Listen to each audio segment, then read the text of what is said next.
დავიწყოთ იმ კანონმდებლობაზე საუბრით, რომელიც უკავშირდება მანიფესტაციებს.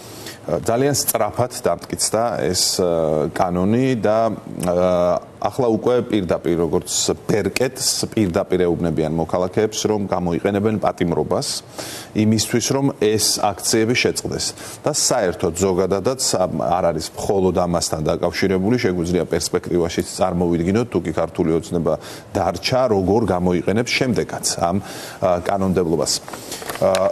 როგორ შეიძლება ამან იმუშაოს ერთი მხრივ და როგორ შეიძლება ამან არ იმუშაოს, რა უნდა გააკეთოს საზოგადოებამ იმისთვის, რომ ეს კანონიც ჩავარდეს პრაქტიკული თვალსაზრისით, როგორც ყველა დანარჩენი მცდელობა ჩაუვარდა ქართულ ოცნებას აქამდე. მოგესალმები კიდევ ერთხელ პირველ რიგში ჩვენ ვხედავთ რომ ოცნების რეჟიმს ყველაზე მეტად დისკომფორტს უქმნის ორი რამ. ეს არის ქვეყნის შიგნით აქციები და წინააღმდეგობა და ქვეყნის გარეთ არაღიარება, რაც ასევე ერთმანეთთან კავშირში არის ბუნებრივია, ხო და ლეგიტიმაციის არქონა. ოცნების მხრიდან არაერთი რეპრესია განხორციელდა იმისათვის, რომ როგორმე მორეოდა პროტესტს, ხო? ჩვენ გვახსოვს თვეების განმავლობაში და ძალიან სწრაფად და ფორსირებულად სხვადასხვა მეთოდს იყენებდა ოცნება საკუთარი მოქალაქეების წინააღმდეგ, თქვენს წინააღმდეგ, ხო, ჟურნალისტების წინააღმდეგ. ჩვენ ვხედავდით ძალადობას, წამებას ადამიანებისას, როგორც ეგრეთ წოდებული სამართალდამცველი ორგანოების მხრიდან, ასევე ტიტუშკების მხრიდან, რაზეც დგას მთლიანად უკვე დღეს რეჟიმი, ხო, მას შემდგომ რაც მოახდინა ხელისუფლების სრული მიტაცება. ამის შემდგომ ჩვენ ვხედავდით ასევე პერსონალური მონაცემების მასობრივ გავრცელებას და ამასობრივი გავრცელების ფარგლებში არაერთ ადამიანს ურეკავდნენ, ემუქრებოდნენ, სიტყვიერ შეურაცხყოფას აყენებდნენ, ხომ? ვხედავდით ჯარიმების ძალიან კოლოსალური ოდენობით, 10 ოდენობით გაზრდას და ასევე ადმინისტრაციული პატიმრობების გაზრდას 15-დან 60 და 90 დღემდე, მაშინ როდესაც ოცნება მოდიოდა თავს იწონებდა სწორედ ჯარიმებისა და ადმინისტრაციული პატიმრობების შემცირებით, ხო?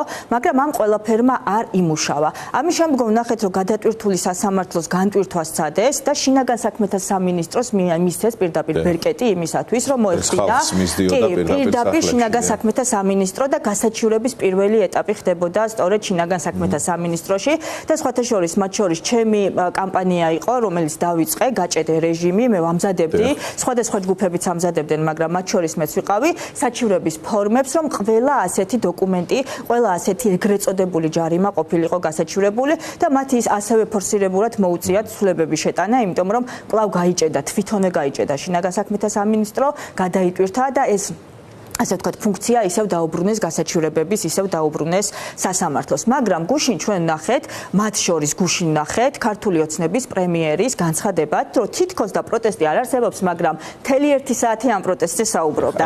თითქოს და პროტესტი არ არსებობს, მაგრამ თავ გამოდებით ებრძვიან ამ პროტესტს, ხო? აი თქვენ ჩამოთვალეთ ის ღონისძიებები, რომლის გატარებაც სადა ქართულმა ოცნებამ და ახსენით ამან რატომ არ იმუშავა.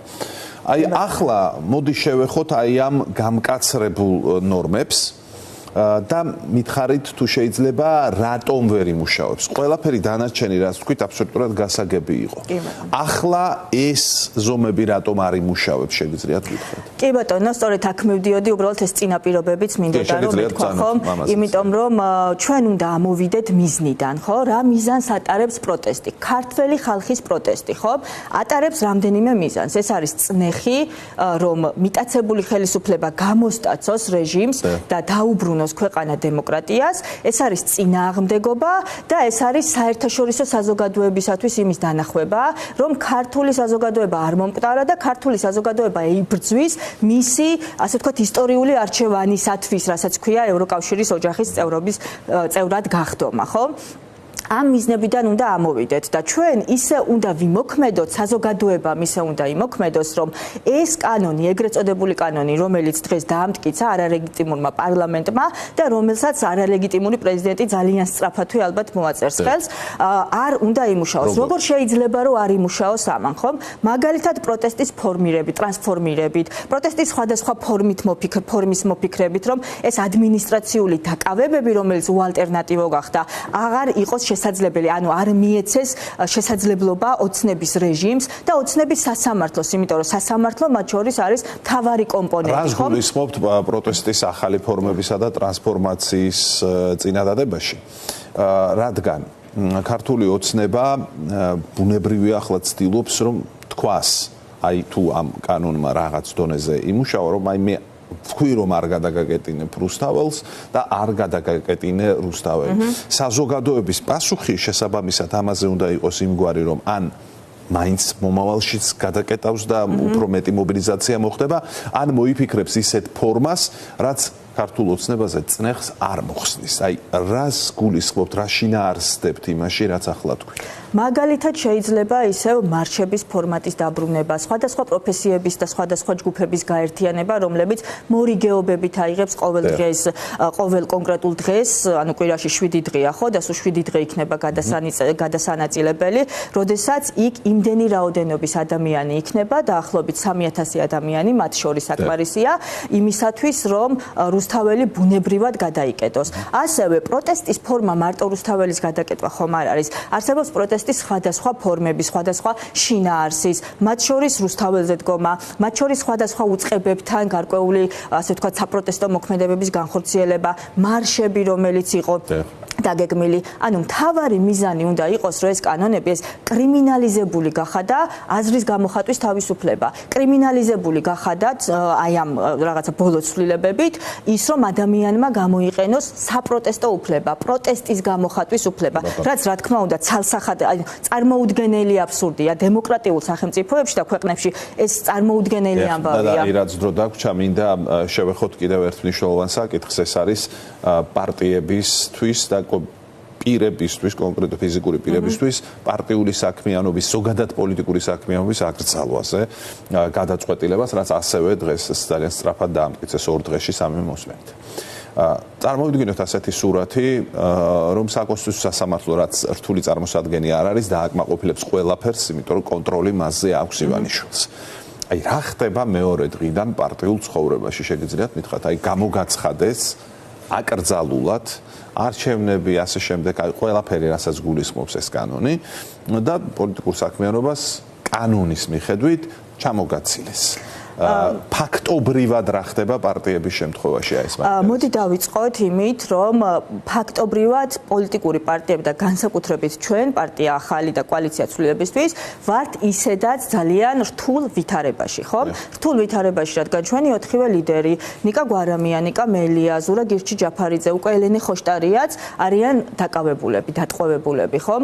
ჩვენი თანმიმდევრული ნაბიჯებით ვართ წინააღმდეგობაში ამ რეჟიმთან, ხომ? ჩვენ ასე ვთქვათ მაქსიმუმს გვიკეთებს იმისთვის რომ შეგზღუდოს და მათ შორის უარი გვაქვს უარი ვთქვით იმ ეგრეთ წოდებულ რუსულ სპეცოპერაციაში ანუ არჩევნებში მივალ იქამდე თუ შეიძლება არჩევნებში მონაწილეობაზე ხომ ანუ არჩევნები რა არის და ზოგადად პოლიტიკური პარტია რა არის? პოლიტიკურ პარტიაში ადამიანები ერთიანდებიან ერთი მიზნის გარშემო, რომელ მიზანსაც აღწევენ არჩევნებში მონაწილეობის გზით და ახდენენ პოლიტიკაზე გავლენას, ხო? და პოლიტიკურ პროცესებზე. დღესდღეობით ჩვენ არც თავისუფალი არჩევნები გვაქვს და არც რეალური პოლიტიკა არ გაგვაჩნია, იმიტომ რომ რეჟიმს მიტაცებული აქვს ყველა ინსტიტუცია, ყველა დემოკრატიული ინსტიტუცია ყავს მოკლული, ასე ვთქვათ, მასზე აქვს გავლენა და რაც მთავარია, საქართველოს კონსტიტუციაში წერია, რომ არ შეიძლება იკრძალება ისეთი პარტიების საქმიანობა ან შექმნა, რომელიც ქვეყნის კონსტიტუციურ წყობილების წინააღმდეგ საქმიანობს. ვინ საქმიანობს დღეს კონსტიტუციური წყობილების წინააღმდეგ? ქართული ოცნება, ანტიქართული, მე მას ანტიქართულს ვეძახი.